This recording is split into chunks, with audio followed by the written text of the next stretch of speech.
Good afternoon, everybody. First off, I want to thank you for coming here to Reflection Park on this solemn day, a day that we will never forget. In 2020, we dedicated this reflection area to our chairman, Steve Lohan, and then Fire Chief Joe Daigle, who has since retired since then.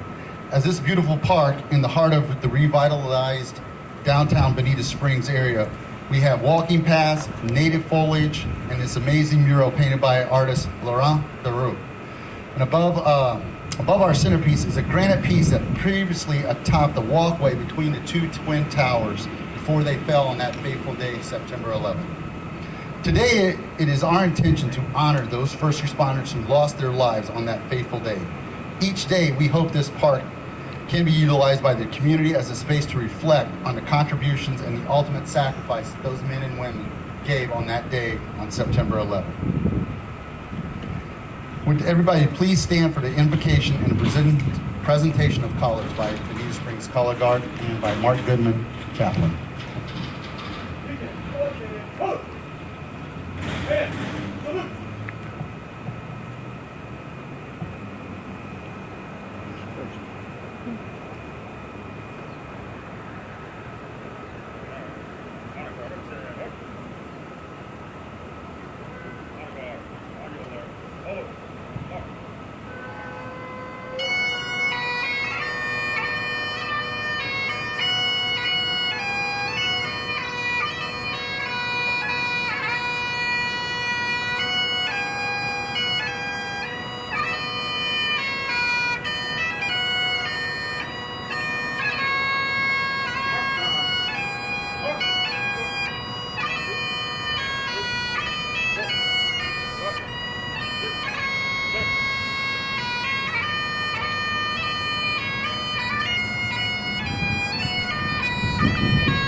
My name is Mark Goodman, chaplain for Estero Fire Rescue, and I'm honored to deliver the invocation this afternoon. 23 years ago today, many Americans looked up into the sky, caught off guard by the events of the day, with uncertainty and looming and grieving the loss of so many, and even in panic and desperation cried out, "Oh my God!" Today, this afternoon, we look up to heaven with a confidence and resolve and renewed commitment as we boldly proclaim, "Oh my God." God has his own 9/11 in the Bible. Psalm 91:1 says, "He who dwells in the shelter of the Most High will abide in the shadow of the Almighty." Goes on to say, "I will say to the Lord, my refuge and my fortress, my God in whom I trust." Verse 15 goes on to say, "He will call upon me and I will answer him. I will be with him in trouble. I will rescue him and honor him." Since we have such a promise, let us bow our heads together to pray. Father in heaven, we thank you for this day and your goodness to us. We thank you for the privilege we have to be here today in unity and strength and commitment. We've gathered to remember and honor those first responders who made the ultimate sacrifice. 343 firefighters among those 2,977 who lost their lives that day. Not only those who gave their lives that day, but even those who are continuing to perish as a result of 9/11. We made a promise that day to never forget. We pray, Lord, that their memories and acts of selfless sacrifice, their courage, their bravery, their determination, their resolve, and their willingness to lay down their lives to save others will never be forgotten. Jesus said, "Greater love is no one than this, that one would lay down his life for a friend." Those firefighters, law enforcement officers, and other first responders laid down their lives that day for complete strangers. Your word also proclaims that we are to give honor to those whom honor is due. In this remembrance ceremony, we are endeavoring to do exactly that, honor each and every one of them. 23 years later, there are those perishing weekly of illnesses that were born out of the rescue and recovery operation following the attack on Ground Zero. They are just as much heroes as those who died on 9/11/2001. Our thoughts and prayers are with their families as well. Bring healing where possible to those suffering even today. We ask that you will bless this gathering as we remember and never forget. Let that thought not be reserved for a single day on an anniversary, but every day. We pray your continued blessing and safety on our first responder community and those men and women in our military guarding our freedom all over the world. And we pray these things in Jesus' name. Amen. If you would, please all stand as you are and repeat after me the Pledge of Allegiance.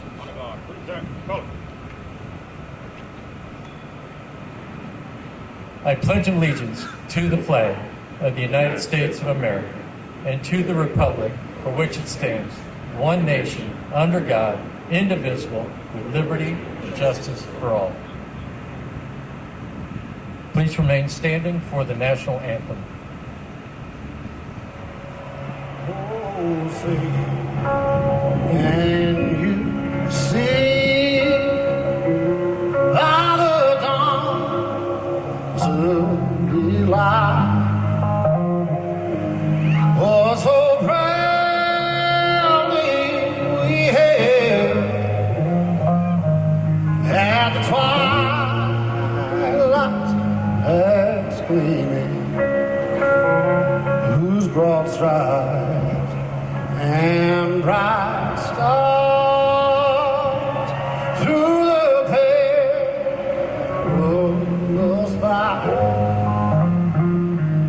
Oh, the ramparts we walked were so gallantly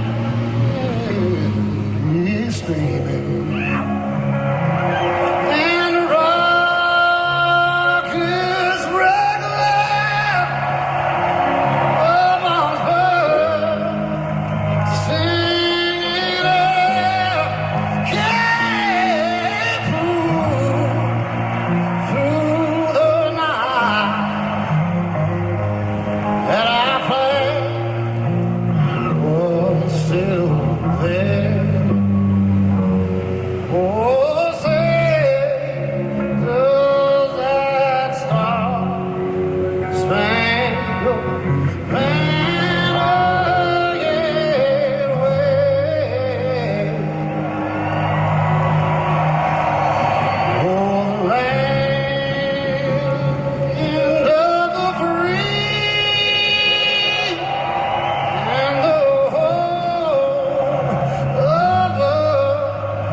Thank you. You may all be seated. At this time, I'd like to introduce Chairman Steve Lohan of the Bonita Springs Fire Board. He's the chairman of the Fire Board, and he's been a member of the Bonita Springs Fire Board since 2008. He became the chairman of the board in 2011. And again, this is who this park is named after. With his vision and generosity, he made this park a reality. It's somewhere where we can reflect on what this day really means. And as the chaplain said in his prayer, it's not just for one day, it's for every day that we sit and thank that those firefighters that fateful day in New York City and in Pennsylvania gave the ultimate sacrifice that day to put their lives on the line, protect us. And that's what firefighters do every day, 24/7, 365 days a year. This time I'd like to turn it over to Chairman Lohan. Thank you, Chief.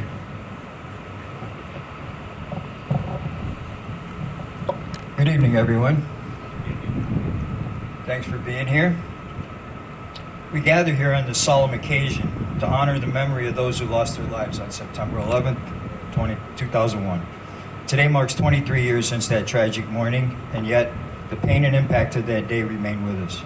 We come together not only to remember those who were taken from us far too soon, but also to pay tribute to the courage and strength of the first responders, the countless heroes, and the survivors whose resilience inspired a nation. In the face of unimaginable tragedy, our country stood together. Strangers became neighbors. Communities came together. and from the ashes of devastation rose a renewed sense of solidarity and purpose. That spirit of unity is something we must carry forward today. As we reflect on the events of 9/11, we remember that it wasn't just an attack on buildings, but on the ideals we hold dear: freedom, democracy, and the belief that love is stronger than hate. And yet we are reminded that even in the darkest of times, hope endures. Let us take a moment to remember the nearly 3,000 lives lost that day, the fathers, mothers, sisters, brothers, sons, and daughters. Let us honor their memories by upholding the values they represented and by striving to make our world a better, more peaceful place.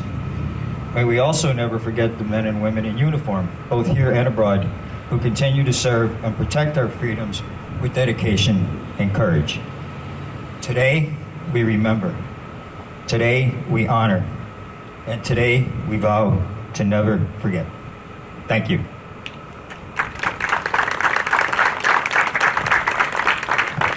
Thank you. Thank you, Chairman Lohan.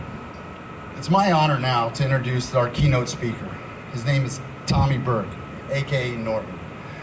Tommy served in Brooklyn for 26 years on Squad 252 before his retirement in 2005. On September 11th, Tommy and his crew responded to the towers. And we're honored to have him here with us today to give his experience to us of why we should never forget. Little known, and Nicole, Jennifer, I don't go to scripts very well, and I always go off script. So, I met Tommy, during Hurricane Ian. Him and his crew came down from the tunnels and towers. They had nowhere to go. They knew Bonita Springs, Fort Myers Beach, Southwest Florida was ground zero for us for that day back in September. We didn't know them from anybody. I didn't know Tommy, didn't know Ray McCormick that well, didn't know Tommy O'Connor, Danny O'Connor, any of these guys from New York City. They came down, or Big Kev. They came down, they walked in the firehouse, said, hey, can you help us out here? We need a little bit of room and we need some help. And again, as our crews know, my term brotherhood is not a noun, it's a verb. And we sit there and we come up with a plan, and they were here for 3 weeks helping Southwest Florida, all the way from New York City, down here helping our crews, our family, and complete strangers rebuild and get them ready for what the insurance and what they can do to resolve their own residents. So at this time, I'd like to bring up Tommy Burke.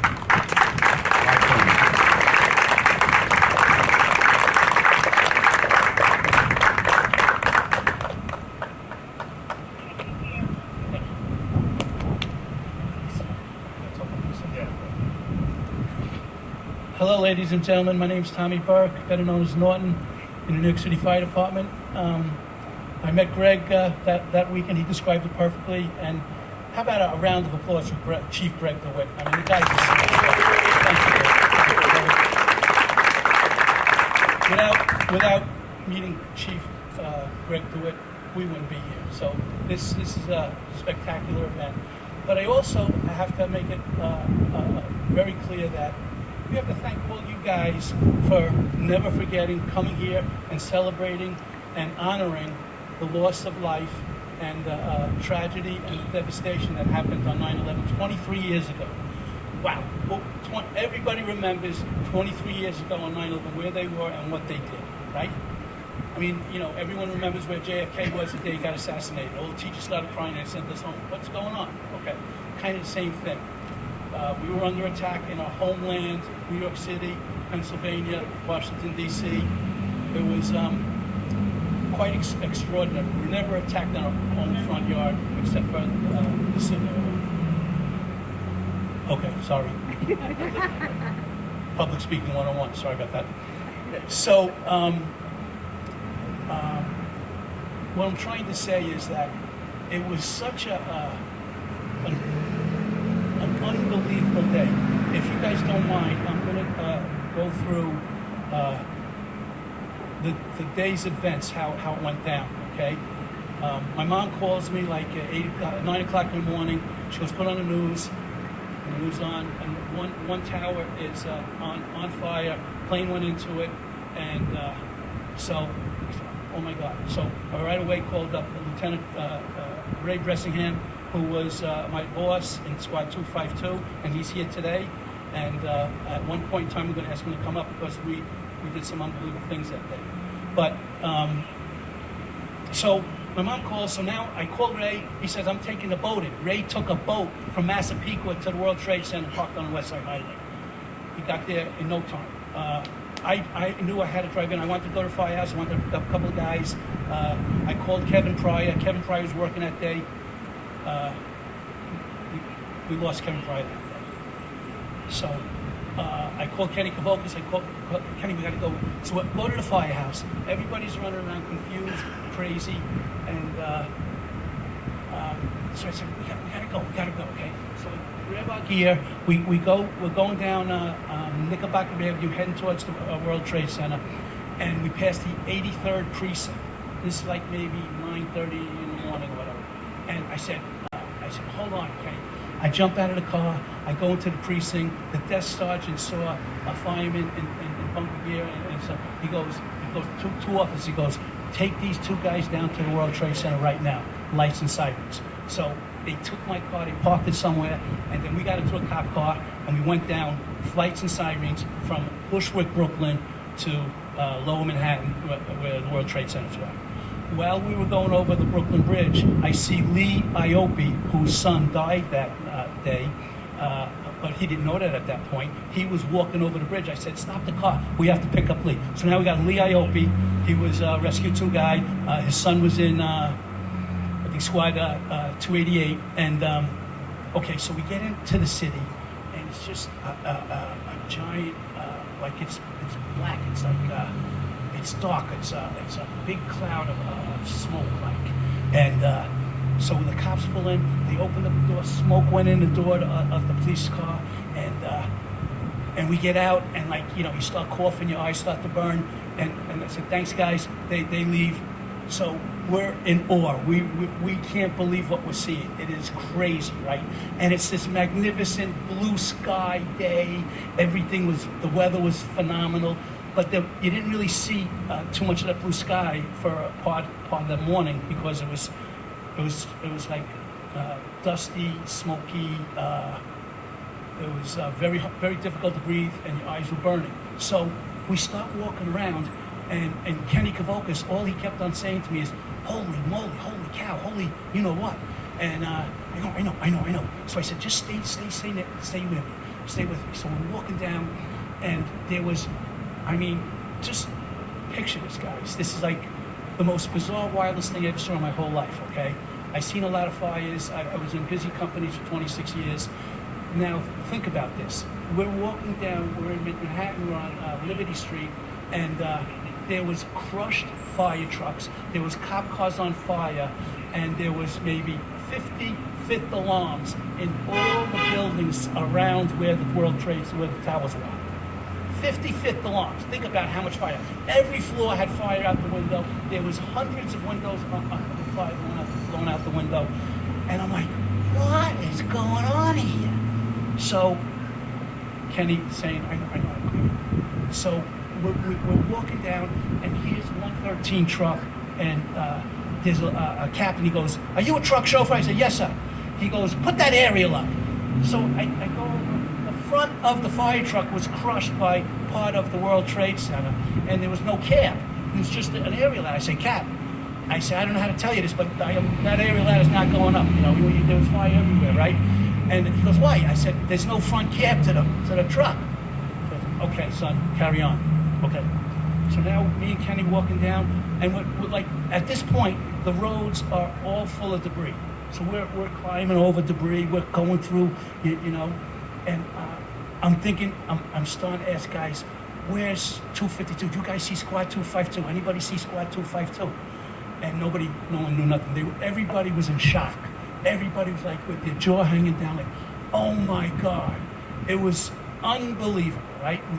With all of the fire and the devastation, and not one of those fires would be put out, not one line was being stretched.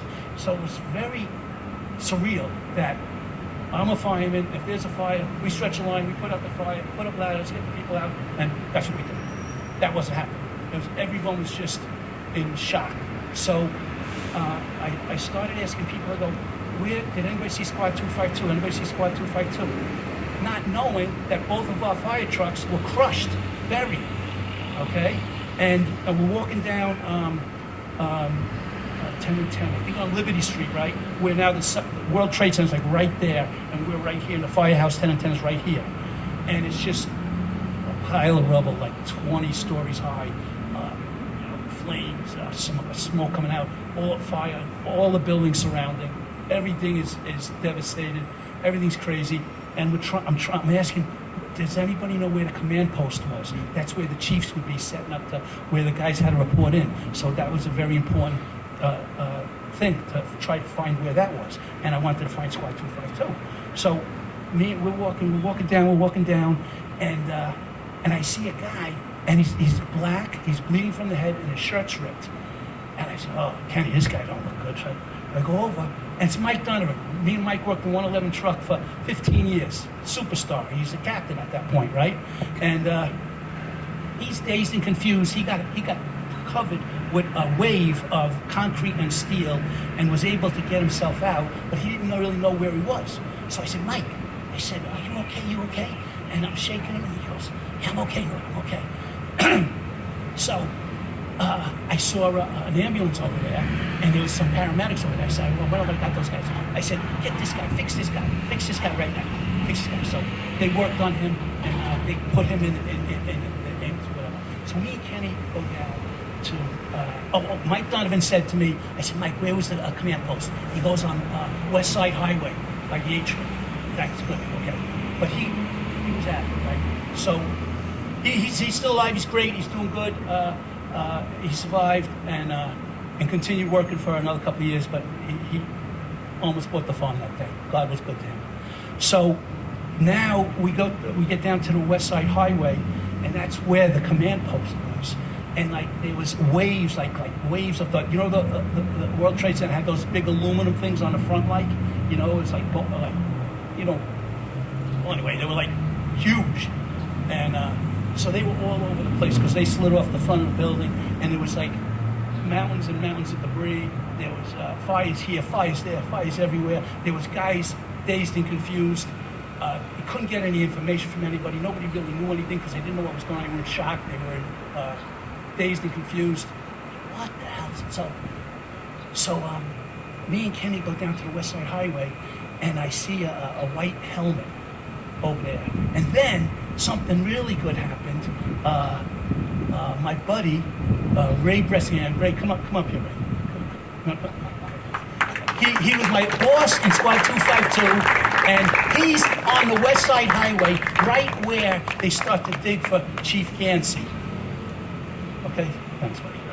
So Ray's there. He came by boat, right? And there was a dog running around, right? And I said, "How you doing?" Right? So we were thinking that the command post was like right in this area over here. So I asked that guy, "What does that dog do?" He goes, "It detects human blood." So I said, "Oh, good." So I said, "What? Have him walk around here." So the dog's name was Bear. Bear walks around for whatever, and he sits down. So I go, "What's that mean?" He goes, "There's somebody right underneath here." 20 feet under where Bear sat down, me and Ray dug with guys from like 36 Engine, guys from other companies. It was a big operation.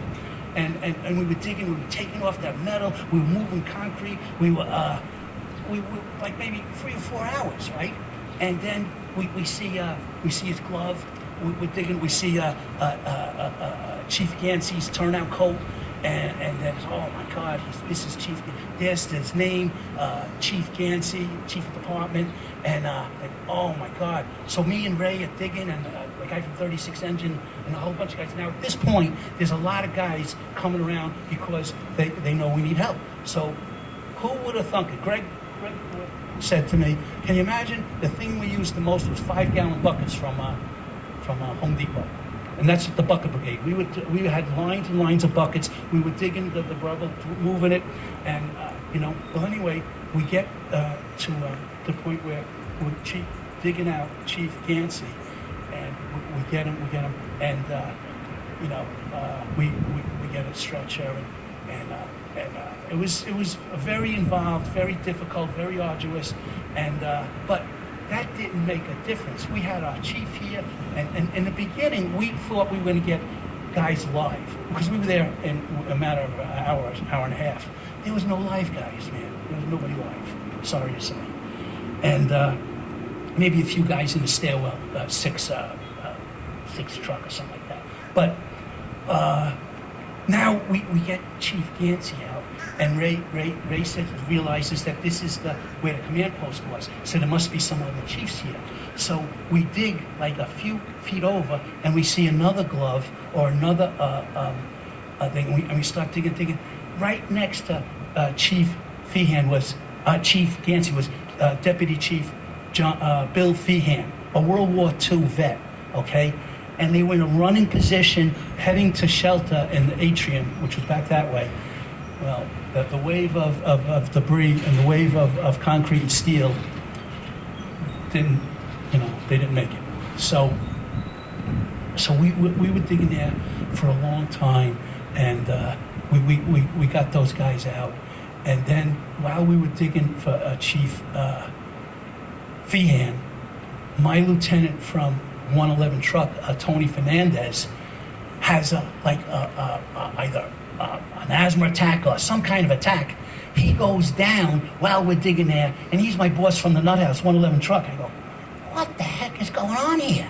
So I said, we need oxygen. Somebody get me oxygen. Okay. So now we're digging, we're taking care of Lieutenant Fernandez, and guys are starting to come in, and now there's a lot of guys around us because we just found the two most important guys in our job, right? So that went on for 6, 7 hours, I don't know, a really long time. So those guys got out, we got them, their bodies together, and they took them up wherever took them. So Ray and I were like totally wiped out. Everybody was beat because they worked so hard there at that moment. And then, so we were taking a rest, and then we started up again. We started walking around and searching, and we had to go. See, God's blessing us.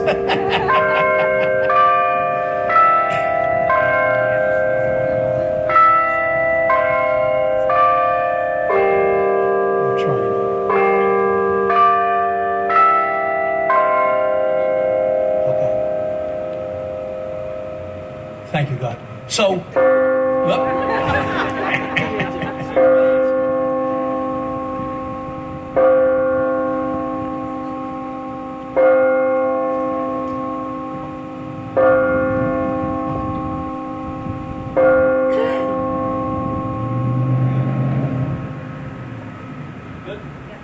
we're good. Thank you. Okay, so. So now we're searching around, we're crawling through all these, like Greg said, they had a collapse in Miami, and 90-something people passed, and they went down there as a USAR team or something, and they were doing the same thing we were doing. They did bucket brigades. They were crawling into every little space, like you see this little space here. We would crawl into this little space here and go and keep on going until they're looking for people. So it was quite intense and labor intensive, but it didn't make a difference because we wanted to get our brothers. We weren't even thinking about that. We just wanted to find our guys. So now around maybe 5 o'clock in the afternoon, Building 7, World Trade Center 7. I got to back up. I went into the courtyard of this Building 7 that collapsed at 5 o'clock, and it was. Did you ever hear about a dust devil? Well, there was a smoke devil. With like it was like a tornado in a giant quad in the back of this 50-story building. That there was fire out every window. So it was like crazy, and there was papers, there was folders, there was money in that dust cloud, there was things on fire. It was crazy, right? So they were ordering us out. They ordered us out because it'd been on fire for hours. So they order us out, and at 5 o'clock, the whole thing collapsed down. and it sounded like it was the end of the world because that whole building came down and we were all right there. And it's like, right, we were back there and it happened over there.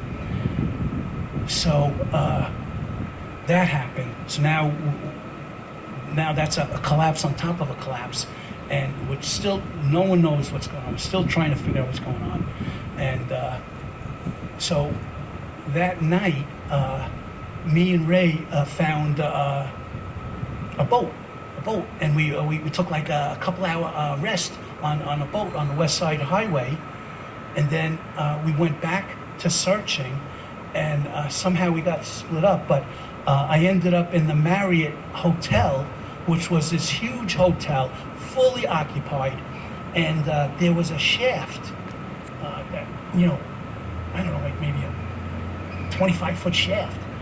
And I went up into the shaft, and there was a mask, a 4.5 Scott mask, with a guy attached to it, stuck between I-beams and concrete. So I was telling those guys to give me a halligan and give me a hook, and I'm trying to pull him down, and the blood was dripping off the mask coming down. And I was like, what? I couldn't get him. I tried as hard as I could. And the chiefs are yelling, the buildings are groaning. They go, they're shifting. It's smoky. It's hot. And I don't know if I can get this guy. And the guys were handing me tools. And well, anyway, I'm so sorry, and I have nightmares about that. I never got that guy. And to this day, I don't know what happened to that guy. God bless his soul. So that was a little bit of what happened on the first day of 9/11. And that's just one story. There's millions of stories, guys. Everybody has their story. Ray can go on and tell other stories. How about Chris King, who was here, retired New York City fireman? His dad was a lieutenant in, I think, 14 Engine, and he was first through at the 1993, the first bombing of the World Trade Center. His dad, Chris King, was there. Mike King, right? Unbelievable. And Kevin McAdams, 45 Truck Squad 41, was digging down there the whole time. He's here. Thank you very much, guys. And it was just an extraordinary experience. But here's okay. I just gave you that one day. It went on and on. It was crazy. And I'm not. So, but here's the message. The message is that the whole country, it was a beautiful thing with all this death and destruction, is how everybody in America, everybody in the world, there was guys digging next to me from Australia, from Germany, from China, it was, it was amazing, okay? So then, it was everybody's, the high school, the elementary school kids would draw pictures of fire trucks on papers and say, we love you, and pictures of the World Trade Center, we love the New York City firemen, and they send it to all the firehouses. And then they made blankets and quilts with, we love you, New York City firemen, thank you, thank you, thank you. And it was just amazing, the outpour and the love, and it was spectacular. It was, we've never seen it since, and that's what this world needs today more than anything. Now, on the West Side Highway, when you came down from uptown Harlem or Midtown, whatever, there was literally hundreds of young kids with American flags.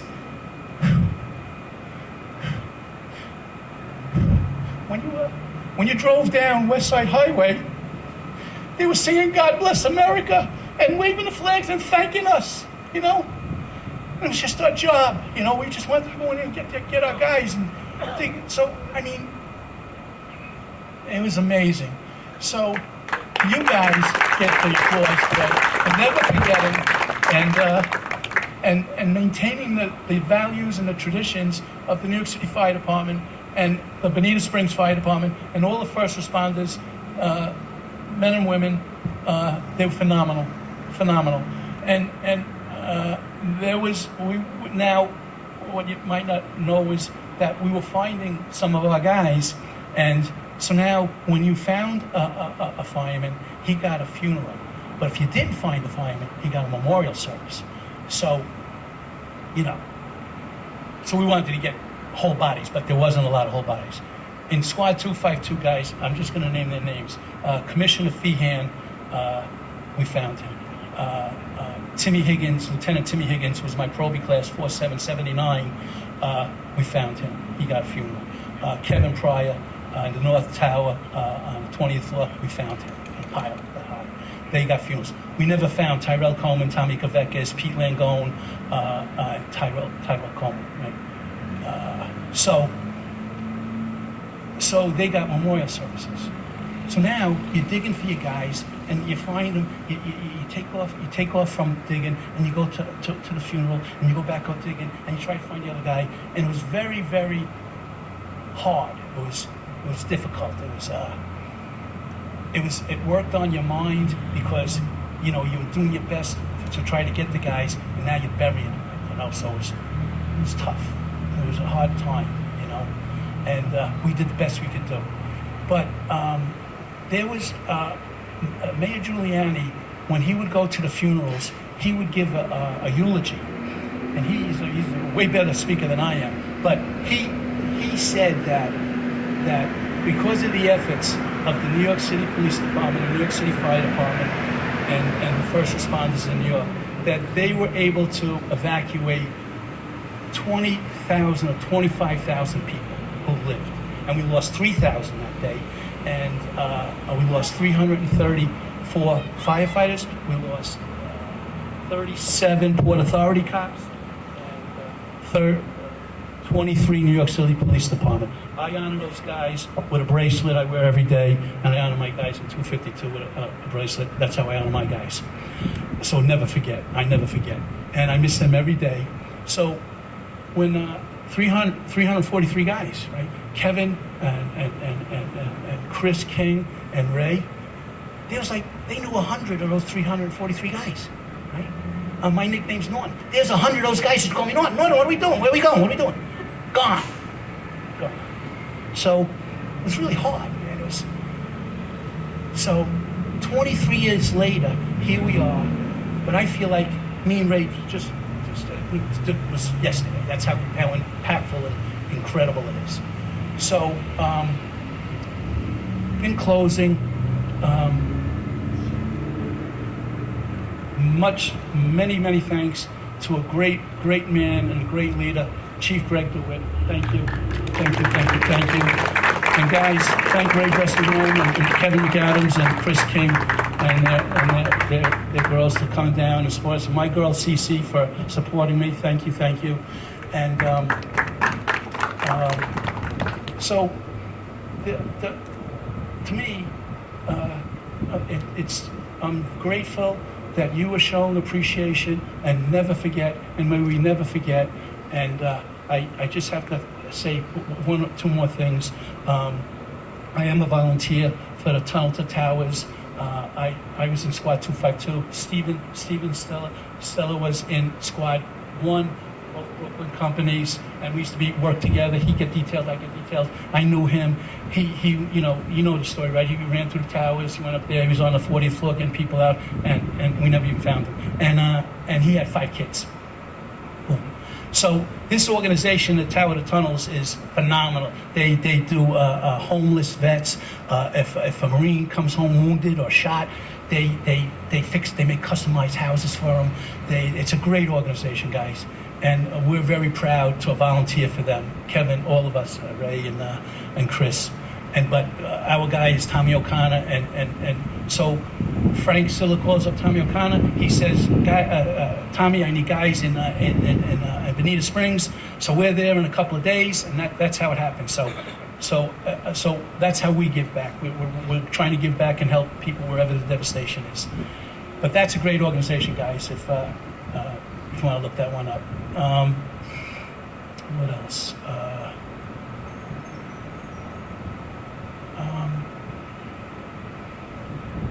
That's it.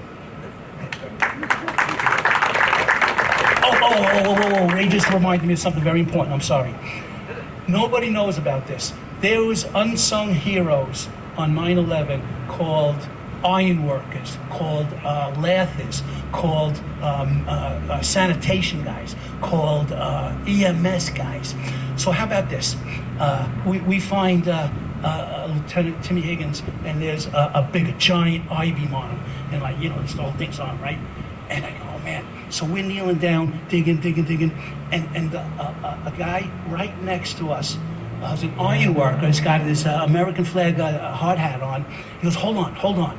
He gets a torch, he cuts the I-beam like that, and we're able to get our guy out, right? He takes that steel, and he goes back, and he goes, how many guys did you lose? I said 7. He makes 7 crosses out of that steel that he cut out, and he goes, give these to the families of those firefighter that lost their life. So no one even knows that.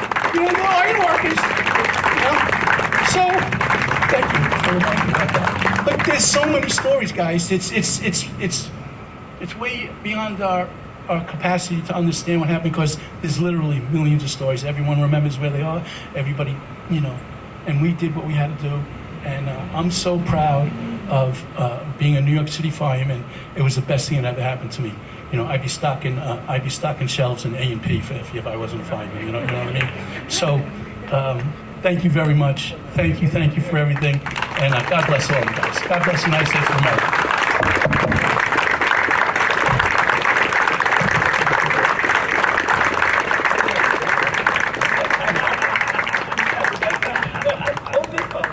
Paper or plastic, sir? Paper or plastic? Thank you.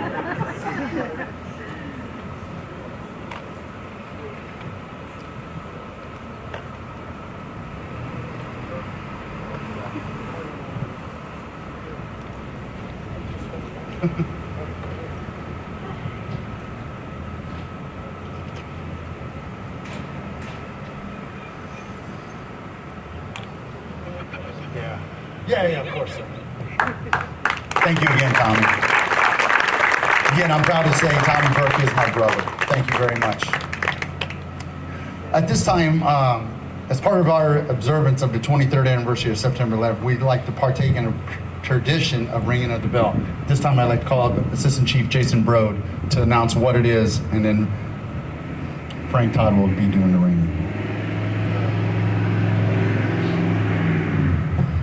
The ringing of the bell is a tradition of the fire service which intends to honor those who have gave their lives to their duty. The sound of the bell represents the end of an emergency and the return to quarters. The sequence of rings is also significant. The code 5555 has been used in the fire service since 1870 to signal the death of a firefighter. Today we will ring the bell 23 times, 4 sets of 5 rings, and an additional 3 to honor all lost on that fateful day. May we never forget.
this time, I would like to thank Mayor Rick Steinmeier for being here, Jamie Bogas from District 2, and Laura Carr, District 1, I'm sorry, and Laura Carr from District 3 for being here on behalf of the city, and our brothers and sisters at the Lee County Sheriff's Office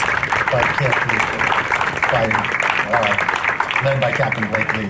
And for the Fire Board, we have Stephanie Kissinger, Fire Board Commissioner, James Murphy, Fire Board Commissioners, as well. I've already introduced Chairman of the Board, Steve Lohan, along with my executive staff of Assistant Chief Jason Brode and Deputy Chief Andy Schmidt. I'd also like to thank Arlene Hunter at the back. She's low-key, she always stays in the back of the room. City Manager for allowing us to do this, and for the proclamation. The city has dedicated day September 11th in the city of Bonita Springs all day long. And the flags are at half staff because of that. So thank you very much to the city of Bonita Springs. As we conclude today's ceremony, and before we break for refreshments, we'd like to take a moment to commemorate the 343 firefighters that were lost that day. Up in the front of by the bell, we have cards adorned to flags of all 343 firefighters that were lost that day. What we've done over the years is we've asked the public to help us and take those flags and place them in the flower pots over next to the Cortis. The Cortis stone is something that was recovered from the World Trade Centers. It was in the courtyard between the two towers. Our late trained officer, Paul Phillips, along with one of his best friends, Paul DeArmond, went to New York City, acquired this piece, and brought it back and dedicated it to the Bonita Springs Fire Department. So we honor them.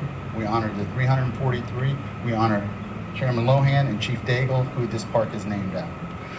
So if Chief Brode would find his way to in front to assist that, please place your flag in the golden stands by the Cornerstone. And thank you again for coming. We do have refreshments and cookies when this is done.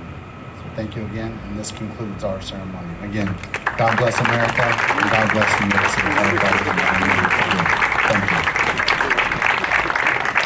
thank you.